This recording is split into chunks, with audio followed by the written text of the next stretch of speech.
വാഗ്ദാനങ്ങൾ പാലിച്ച് തുടരുന്ന വികസനം. വളാഞ്ചേരി നഗരസഭ ഡിവിഷൻ 14 മാരാംകുന്ന്. ജനങ്ങളുടെ വിശ്വാസവും നാടിന്റെ മുന്നേറ്റവും കൈപിടിച്ചു മുന്നോട്ടു പോകുന്ന UDF സ്ഥാനാർത്ഥി നൗഫൽ പാലാറ. വളാഞ്ചേരി MES കോളേജിലെ KSU നേതൃപരിചയവും യൂണിയൻ ഭാരവാഹിയും മാർക്ക് ദാന വിഷയവുമായി ബന്ധപ്പെട്ട സമരങ്ങളുടെ മുൻനിര ശബ്ദം വരെ കലാ കായിക സാമൂഹിക രംഗങ്ങളിൽ നാട്ടിലെ നിരസാന്നിധ്യമായി നിലകൊണ്ട ഒരാൾ. രണ്ടാം തവണ മത്സരത്തിനിറങ്ങുന്ന ജനങ്ങളുടെ സ്വന്തം പ്രതിനിധി. മുൻ തെരഞ്ഞെടുപ്പിൽ CPM സ്ഥാനാർത്ഥിയെ തോൽപ്പിച്ച് വിജയം സ്വന്തമാക്കിയ പോരാളി.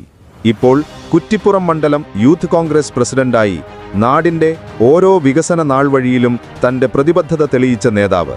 നിറവേറ്റിയ വാഗ്ദാനങ്ങൾ, തുടരുന്ന വികസനം. ഇതാണ് നൗഫൽ പാലാറയുടെ രാഷ്ട്രീയ തിരിച്ചറിയൽ. മാരാംകുന്നിന്റെ കൂടുതൽ വളർച്ചയ്ക്കായി, കൂടുതൽ വികസനത്തിനായി, കൂടുതൽ ജനശബ്ദത്തിനായി ഈ തെരഞ്ഞെടുപ്പിലും നൗഫൽ പാലാറയ്ക്ക് കൈപ്പത്തി ചിഹ്നത്തിൽ വോട്ട് രേഖപ്പെടുത്തി വിജയിപ്പിക്കുക.